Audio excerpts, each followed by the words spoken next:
Devrait-on boycotter certaines destinations voyage? C'est une question que je me suis posée pendant très longtemps parce que quand tu as certaines valeurs éthiques, humaines ou encore animales et écologiques, tu te dis qu'il y a certaines destinations qui ne vaut mieux pas visiter ou pour lesquelles t'as pas forcément envie de donner ton argent. Cependant, après quelques réflexions, je me suis dit est-ce que c'est réellement bien de boycotter des destinations, et de par mon expérience personnelle, au final, j'en ai conclu que, selon moi, le boycott, c'est pas forcément toujours une solution.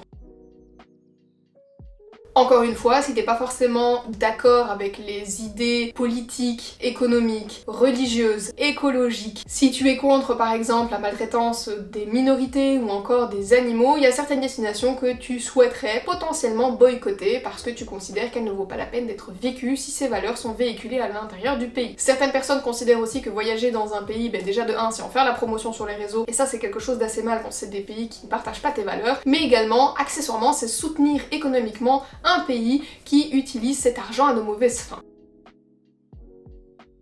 Malheureusement, encore une fois, je ne considère pas forcément que le boycott est toujours une solution parce qu'il n'est pas toujours fait de la bonne manière, selon moi. Parfois, il y en a certains qui boycottent et qui attirent un petit peu, d'une manière consciente ou inconsciente, je ne sais pas, mais la haine sur une population en particulier ou sur un pays. On a pu d'ailleurs voir ça avec le Covid, ou encore la guerre entre l'Ukraine et la Russie, et je pense que résumer une situation en fustigeant tout un peuple pour les décisions de 2-3 personnes, c'est peut-être un petit peu exagéré. Le but ici dans cette vidéo n'est pas vraiment de parler de la gestion du Covid, de la transparence, de la liberté de la presse en Chine ou encore des conflits militaires qui se situent entre la Russie et les pays de l'Est. C'est vrai que c'est problématique, mais cela dit, est-ce que pour autant il est nécessaire de boycotter le pays? Je vais te donner quelques pistes de réflexion du coup dans cette vidéo. La première raison pour laquelle au final je ne boycotterai pas de pays ou de destination en particulier, c'est parce que si je commence à boycotter un pays pour une raison particulière, il faut que je boycotte tous les autres pays qui ne sont pas en accord avec mes valeurs, et il faut également que je passe quelques heures à me renseigner sur ce qui se passe dans le monde pour être sûr et certain que le pays dans lequel je voyage est un pays qui est en communion du coup avec mes valeurs. Je pense que les Ouïghours doivent parler aujourd'hui à tout le monde parce que tout le monde avait changé sa petite photo de profil en bleu, mais si tu boycottes la Chine pour les sévices qu'ils infligent aux minorités ethniques et religieuses, alors tu devrais également boycotter d'autres pays, comme par exemple le Canada, les États-Unis, mais également l'Australie. Et pourtant, je vois qu'il y en a certains qui ont dit haut et fort qu'ils allaient boycotter la Chine, mais qui depuis quelques années sont partis quand même entre-temps plusieurs fois aux États-Unis. Parce qu'aujourd'hui, je pense qu'il faut vivre dans une grotte pour ne pas savoir ce qui s'est passé au Canada, et notamment les manifestations qui ont eu lieu par les minorités ethniques qui ont manifesté notamment dans les rues du Canada avec des vêtements orange pour pouvoir rappeler en fait le passé colonisateur qui a été extrêmement horrible pour ces minorités. On parle aussi des traitements que les États-Unis confèrent aux Amérindiens, ça c'est pas marrant non plus. Et puis aussi les États-Unis, franchement, entre l'avortement qui est interdit dans certains états, le fait qu'on accepte le port d'armes et l'utilisation des armes et les milliers de personnes qui meurent par des accidents domestiques dus aux armes, ou encore le traitement qu'ils infligent aux immigrés et aux gens à la frontière avec le Mexique. Moi je suis désolée, mais le American Dream, j'en ai pas du tout la même vision. Donc du coup, au final, si vous boycottez la Chine parce qu'ils font des atrocités aux minorités, pourquoi est-ce que vous ne boycottez pas l'Australie pour tout ce qu'ils font aux aborigènes, ou ce qu'ils ont fait aux aborigènes, ou encore les États-Unis, ou encore le Canada? Et j'avoue que personne n'en parle de ce genre de choses, ou tout du moins très peu de gens. Au final, les peu de gens qui en parlent, ce sont les personnes qui sont directement concernées, et ça ne fait pas autant de bruit dans les médias, et ça je trouve ça un peu triste. Parmi les autres destinations qu'on va boycotter, on va par exemple avoir les Maldives, qui sont toujours pour la peine de mort contre les enfants, accessoirement c'est un peu bof aussi comme truc. On a la Birmanie, ou Myanmar, parce que c'est anciennement la Birmanie, maintenant ça s'appelle Myanmar, mais eux aussi ont pas forcément des traitements hyper sympas avec les minorités. On a l'Italie aussi, parce que la manière dont ils traitent les migrants qui arrivent chez eux, c'est pas ouf, je vous invite à vous renseigner, mais ça c'est quelque chose que j'ai vu en long et en large à l'université, et au final aujourd'hui on n'en parle plus, mais pourtant c'est toujours bien réel. Si vous êtes pour tout ce qui est défense animalière, on va boycotter la Thaïlande, qui a tendance à maltraiter les éléphants pour le tourisme, on va boycotter l'Égypte et le Maroc pour tout ce qui est maltraitance des animaux, serpents, singes, dromadaires, chameaux, peu importe. Mais on va boycotter également tout ce qui est Norvège, Islande, Danemark, parce qu'ils tuent des baleines, accessoirement, et plusieurs cétacés. On boycotte également le Japon. On va boycotter l'Espagne, parce qu'on y fait toujours la corrida. Certains diront que ça reste des traditions culturelles, et qu'on ne peut pas enlever donner ça à un peuple, on ne peut pas comprendre l'histoire, et c'est justement là que je vais en venir plus tard, mais je finis ma liste, parce que du coup je trouve ça très intéressant, parce que la plupart des gens ne connaissent pas les pays sur lesquels probablement il y a des choses problématiques. Je parle également de Bali, hein, par exemple, parce que Bali, c'est un peu le même délire. Renseignez-vous un petit peu sur les envers de Bali, les digital nomades ont toujours tendance à vous faire croire que c'est une île paradisiaque qui est extrêmement agréable à vivre, mais à quel prix pour les locaux? Et ça, personne se pose la question. On a également l'Inde et ses castes, on peut boycotter tous les pays qui pratiquent l'excision, qui sont contre l'avortement, on peut boycotter tous les pays qui ont à leur tête des gens qui sont très extrêmes ou dans des politiques très extrémistes comme par exemple le Brésil ou encore la Hongrie, on peut boycotter des pays tels que le Qatar, la Russie, plusieurs pays de l'Est pour le manque d'ouverture d'esprit mais également ce qu'ils peuvent infliger à la communauté LGBTQI+. Enfin bref, vous aurez compris, la liste est très grande et il y a beaucoup plus de pays qui devraient être boycottés si on part de ce principe. Cependant, au final, il y a beaucoup de pays qui sont problématiques mais où tout le monde va parce que au final, c'est pas la même chose. Et c'est l'une des premières raisons pour lesquelles je trouve que le boycott c'est pas toujours une solution parce que certains ont tendance à faire du boycott à la tête du client. Un autre exemple aussi, mais Dubaï. Tous ces influenceurs qui partent à Dubaï, tous ces voyageurs qui disent que Dubaï c'est extraordinaire, mais par contre qui boycottent la Chine pour ce qu'ils font aux Ouïghours. Est-ce qu'on en parle des conditions de travail des gens qui sont à Dubaï? Non, parce que renseignez-vous un petit peu, je pense qu'il y a eu suffisamment de reportages sur TF1 ou encore sur YouTube pour comprendre que ces gens travaillent à la limite de l'esclavagisme. C'est des gens à qui on confisque le passeport pour pas qu'ils quittent le pays. Et ça gêne personne. je ne comprends pas, je ne comprends vraiment pas comment c'est possible d'avoir un esprit éthique aussi tranché mais de pas savoir ce genre de choses. Et encore une fois, moi c'est des choses que j'ai découvertes sur TF1, il suffit d'allumer la TV s'il vous plaît. Et si vous me dites oui mais j'ai pas de TV, c'est également disponible sur YouTube, si vous êtes capable de regarder cette vidéo, si vous êtes capable d'avoir TikTok ou encore Instagram, vous êtes capable d'ouvrir YouTube. Parce que tu ne peux pas décemment dire je ne supporte pas tel régime si tu vas dans le pays voisin qui est exactement le même régime sous prétexte que les plages sont plus belles. Ça n'a aucun sens. Autre raison que je n'aime pas trop sur le boycott et surtout dans tout ce qui est le monde de l'influence, contenu voyage, etc.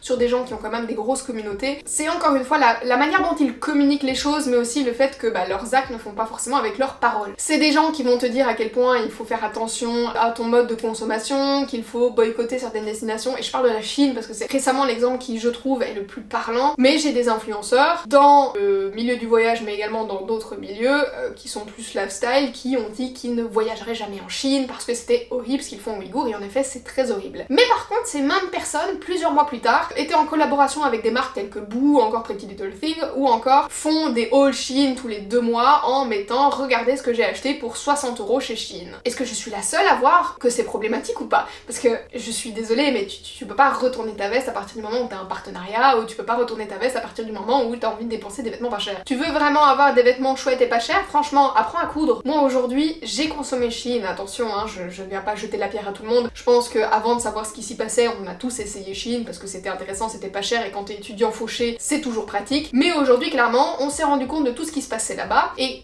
continuer à utiliser ce genre de site internet pour pouvoir commander des vêtements, tu sais que tu soutiens la cause. Et moi, je suis désolée, mais si tu es vraiment pour la cause des Ouïghours, la meilleure manière de pouvoir faire en sorte que ça bouge, c'est d'arrêter de consommer ce genre de marque et pas de boycotter un pays au niveau du voyage. Je trouve toujours ça extrêmement drôle, la différence entre parole et acte. Je pense aujourd'hui qu'il y a certains boycotts qui sont faits par des influenceurs, non pas parce qu'ils ont une réelle conscience éthique, mais plutôt pour essayer de s'acheter une image qu'ils n'ont pas. C'est un peu comme H&M et le greenwashing, c'est exactement le même principe. Et ça, je trouve ça triste parce que du coup, quel est le réel message que tu souhaites passer à ta communauté? Je comprends pas. De plus, autre raison pour lesquelles je suis pas forcément pour le boycott, c'est que dans certains pays et sur certaines destinations, en fait, les gens vivent quasiment à 100% du tourisme. L'exemple le plus probant que j'ai, c'est mon voyage en Égypte. J'y suis allée juste après sa réouverture post-Covid, et j'ai pu parler avec des locaux parce qu'on était avec des guides égyptiens qui nous ont dit à quel point la période Covid pour eux ça a été horrible. Les gens qui étaient déjà dans une précarité quand même assez forte sont tombés dans une précarité extrême parce que le gouvernement ne les a absolument pas soutenus. Si on enlève du coup toutes les sources de revenus qui sont dues au tourisme, c'est pas forcément le gouvernement qu'on touche, c'est plutôt le peuple qui est sur place. Du coup, qu'est-ce qui est le mieux au fin de compte? Donc ça, c'est un petit peu une réflexion que vous devez vous faire. Est-ce que vous préférez continuer à faire vivre des gens qui malheureusement vivent de ça? Ou est-ce que vous considérez qu'il faut boycotter et que quand bien même il y a des gens qui tombent dans la précarité extrême parce que tous les touristes désertent, que c'est ok? C'est encore une fois, je trouve, une question qui est très difficile à aborder parce qu'encore une fois, il y a des enjeux des deux côtés, mais quelle est la bonne manière de le faire? Et selon moi, l'une des bonnes manières, c'est notamment de voyager de manière un petit peu plus responsable. Et on va en parler juste après. Autre raison pour laquelle j'aime pas forcément le boycott, c'est qu'encore une fois, la manière dont certains véhiculent ce boycott sur les réseaux sociaux ou comment certains communiquent à ce sujet, ils font vite des amalgames entre un mouvement politique qui est au pouvoir et qui a pas forcément été choisi, hein, je pense notamment à la Chine, ils ont pas forcément le droit de vote là-bas, et un peuple. Tu ne peux pas résumer tout un peuple sur la seule décision d'un type qui est au pouvoir ou la seule décision d'entreprise qui se situe dans le pays. La majorité des gens n'ont aucune influence là-dessus. Vous êtes les premiers à élire un président, enfin vous et nous accessoirement, hein. On est les premiers à élire un président et au final 2 mois plus tard aller manifester sur la place publique en menaçant de lui trancher la tête parce que selon nous il a pas respecté ses promesses. Mais en fait ça arrive également à d'autres gens, parfois certaines personnes disent quelque chose pour arriver au pouvoir et une fois qu'ils sont au pouvoir ils font tout l'inverse. Et c'est triste mais ça arrive, ça s'appelle de la manipulation et je suis désolée mais dans le monde dans lequel on vit c'est encore des choses qui sont très courantes. Et faire l'amalgame entre ça et le peuple, je trouve ça vachement triste parce que j'ai vécu dans des pays tels que la Chine, justement la Russie, et je suis désolée mais j'ai appris tellement de choses de ces gens que je trouve ça tellement dommage de faire l'amalgame entre ah oui mais en Russie ils sont tous alcooliques, en Russie ils sont tous homophobes, en Russie c'est tous des extrémistes. C'est faux, j'ai rencontré des personnes extraordinaires là-bas qui n'ont rien contre la communauté LGBTQI et oui il n'y a pas forcément des gens bons partout mais considérer que pour le coup tout le monde est mauvais parce que vous avez reçu quelques images à travers les réseaux sociaux ou encore les médias, c'est peut-être un petit peu dommage. Et je pense qu'encore une fois c'est la raison pour laquelle je suis contre le boycott parce que j'ai pu vivre dans ces pays et j'ai pu me rendre compte de ce que c'était, j'ai pu vivre avec des locaux, j'ai pu parler avec eux et c'était vraiment quelque chose auquel je m'attendais pas parce qu'on m'avait dépeint tellement des images horribles de ces pays. Je suis arrivée là-bas avec énormément de craintes qui au final n'étaient pas forcément fondées et c'est pour ça que je pense que c'est important de voyager dans des pays quand bien même sont considérés comme problématiques parce que ça nous permet d'avoir un petit peu plus d'ouverture d'esprit, ça nous permet d'apprendre énormément de choses, que ce soit sur la culture, l'histoire, la religion et de comprendre que tout le monde n'est pas mauvais. Et c'est l'une des raisons supplémentaires pour moi qui fait que le boycott n'est pas une solution parce que si on se met tous des œillères et qu'on décide d'apprendre à connaître quelqu'un sous les on-dit que l'on peut entendre, mais au final on finit tous par un petit peu engendrer une génération qui est vide de culture, vide d'intelligence aussi, vide d'ouverture d'esprit. Et il y a beaucoup de gens aujourd'hui en plus qui ne décident pas de boycotter parce qu'ils sont réellement au courant de la situation et parce qu'ils ont de réelles valeurs, mais plutôt pour suivre un certain mouvement populaire. Et ça encore une fois je trouve ça un petit peu triste de ne pas avoir son propre opinion là-dessus et de juste écouter ce que les gens bêtement peuvent véhiculer, parfois en plus sans réellement connaître ce qui se passe. Et encore une fois, ne me méprenez pas, ce n'est pas parce que je voyage dans ces pays ou que j'ai voyagé dans ces pays que je soutiens tout ce qui s'y passe, absolument pas, mais j'ai trouvé ça extrêmement intéressant de pouvoir y aller, de pouvoir me faire mon propre opinion et d'apprendre à connaître plus ce qu'il se passe sur place, l'histoire mais également les gens, parce qu'on apprend tellement des gens et c'est ultra important je pense toujours d'être en contact avec les locaux. Enfin moi j'ai vécu en famille d'accueil donc forcément c'était beaucoup plus simple pour pouvoir apprendre ce genre de choses, mais vraiment je trouve que c'est dommage de passer à côté parce qu'au final on est juste dans une société qui est pas cultivée pour un sou et je suis désolée mais pour moi l'ignorance et la non-intelligence ça mène juste à de la haine gratuite. Au final vous pouvez le voir dans plusieurs domaines, les gens quand ils ne comprennent pas quelque chose, quand ils n'ont aucune connaissance sur quelque chose, ils ont tendance à avoir peur. Et la peur ça veut dire quoi généralement? Bah des comportements qui sont pas forcément ultra positifs, on aura de la peur, de la haine, de la méfiance, et c'est un peu dommage. Et tu vas me dire, du coup, comment faire pour faire en sorte de voyager dans des pays qui sont problématiques, mais sans pour autant que le fait de voyager est problématique? Du coup, la première chose que l'on peut faire pour pouvoir voyager dans un pays qui est potentiellement problématique, mais qui est un voyage un peu plus conscient, c'est justement essayer de voyager au maximum auprès des locaux, aller dans des hôtels qui sont gérés par des locaux, des restaurants gérés par des locaux, essayer d'éviter tous les lieux fortement touristiques qui posent problème, je pense notamment à Bali s'il vous plaît. Il y a moyen de faire des voyages aujourd'hui qui sont beaucoup plus responsables. Et justement, le fait d'être avec des locaux, ça vous permet de vous rendre compte de ce qui s'y passe et potentiellement également de passer le mot à d'autres personnes et de promouvoir un voyage beaucoup plus conscient. Je parle notamment ici sur le fait de faire la promotion par rapport aux créateurs de contenu et aux voyageurs. Je pense qu'aujourd'hui les créateurs de contenu, ils ont un certain devoir de moralité et un devoir d'éthique auprès de leur communauté quand tu as une communauté qui commence à grandir. Et en soi, le fait de voyager dans un pays qui est controversé ne signifie pas qu'on ne peut pas voyager de manière consciente et qu'on ne peut pas apprendre quelque chose aux autres ou leur montrer ce que l'on peut faire et quelles sont les bonnes pratiques. Et franchement, je pense qu'aujourd'hui, il y a beaucoup plus de gens qui préfèrent boycotter bêtement au lieu de proposer des solutions. Et encore une fois, je trouve ça un petit peu triste. Je ne dis pas que je suis toute blanche et que je n'ai jamais fait des choses qui potentiellement, sans m'en rendre compte, étaient pas forcément ouf. Au niveau du tourisme, je parle, mais aujourd'hui c'est quelque chose sur lequel je suis beaucoup plus consciente et j'essaie de faire attention. Et je pense que la sensibilisation vaut bien plus que le boycott.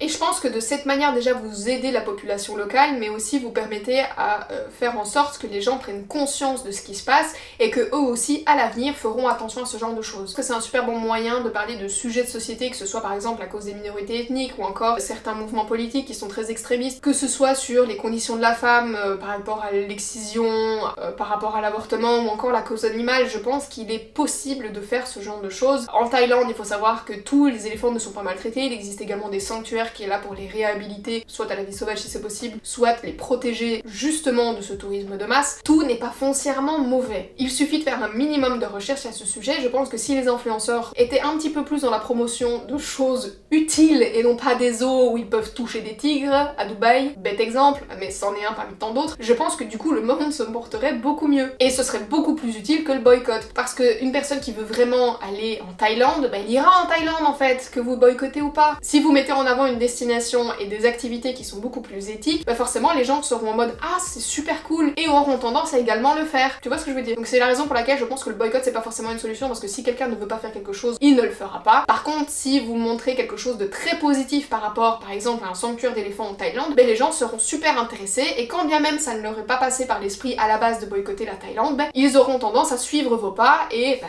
justement aller également dans ce sanctuaire, etc. etc. Et c'est pour ça que je pense que aujourd'hui les influenceurs et les créateurs de contenu peuvent avoir une grosse influence sur ce qui se passe dans des destinations qui sont jugées problématiques. Et ensuite, si vous voulez vraiment vous battre pour une certaine cause, sachez qu'aujourd'hui il y a des associations, sachez aujourd'hui qu'également il y a des pétitions qui sont faites pour pouvoir changer les choses et que ça aura une bien plus grande influence, je pense, que de bêtement boycotter un pays. Pour moi, aller à la rencontre des locaux, apprendre sur leur histoire, échanger avec eux sur leur culture, ça apporte tellement plus de choses et aussi parfois un petit peu plus de compréhension que juste un boycott voyage sur quelques dires que vous avez pu lire dans les réseaux sociaux, parce que parfois c'est bien plus complexe que ce qu'on ne le pense. Cette vidéo touche à sa fin, j'espère qu'elle aura pu vous donner quelques pistes de réflexion, quand bien même encore une fois je ne pense pas qu'il y ait une bonne ou une mauvaise réponse au boycott, tout dépendra de votre avis, tout dépendra de vos valeurs. Chacun est à même de décider si oui ou non il considère que le boycott est une solution, mais j'avais quand même un peu envie d'en parler parce que je parle fréquemment de destinations que je trouve vachement sympas et ces destinations sont pas toujours considérées comme des destinations qui sont non problématiques pour le coup. Du coup je tenais vraiment à m'exprimer un petit peu plus sur ce sujet parce que je le trouve extrêmement intéressant et encore une fois si vous voulez boycotter des destinations, je suis tout à fait ok avec ça, mais alors faites-le de manière consciente et renseignez-vous également sur les autres destinations que vous devriez boycotter parce que sinon ça n'a aucun sens. Je pense qu'aujourd'hui internet et les réseaux sociaux vous apportent énormément de choses, parfois positivement mais également parfois négativement, et il faut pas écouter aveuglément ce que vous pouvez entendre sur les réseaux sociaux ou encore dans la presse. Je suis curieuse de savoir ce que d'autres personnes peuvent potentiellement en penser. Encore une fois le débat est libre, chacun est en droit d'avoir son propre avis, mais je trouve ça quand même important d'apporter quelques pistes de réflexion pour que les gens puissent se faire leur propre idée sur certaines destinations et sur certains agissements. En tout cas si le voyage t'intéresse, n'hésite pas à t'abonner à cette chaîne parce que c'est surtout de ça qu'on parle ici. Et on se retrouve du coup la semaine prochaine pour une nouvelle vidéo. Ciao!